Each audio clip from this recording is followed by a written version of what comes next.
ठाणे महापालिका ॲक्शन मोडमध्ये हुक्का पार्लर, बार आणि पबवर धडक कारवाई. ठाणे शहरातील अनधिकृत हुक्का पार्लर, बार आणि पबवर कारवाई करण्याचे आदेश मुख्यमंत्री एकनाथ शिंदे यांनी दिले आहेत.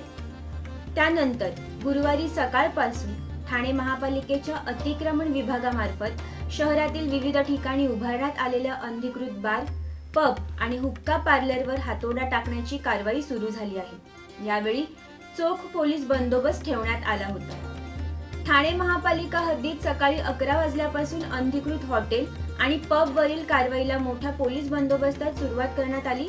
घोडबंदर पट्ट्यात मोठ्या प्रमाणात अनधिकृत पब आणि लेडीज बार असून सर्वच अनधिकृत बारवर कारवाई केली जाणार आहे. तरी संपूर्ण ठाणे शहरातच एकाच वेळी ही कारवाई सुरू असल्याचे पालिकेच्या अधिकाऱ्यांनी सांगितले. ठाण्याच्या वेशीपासून ते अगदी शेवटच्या टोकापर्यंत महापालिकेच्या अतिक्रमण विभागामार्फत ही कारवाई करण्यात आली. यात उथळसर, वर्तकनगर, वागळे, घोडबंदर, नौपाडा आदी भागातील बार, पब, हुक्का पार्लर पालिकेच्या रडारवर होते. सागर डिजिटलच्या यूट्यूब चॅनलला लाईक करा, शेअर करा, सबस्क्राईब करा आणि ताज्या घडामोडी नियमित पाहण्यासाठी बेल आयकॉनला प्रेस करा.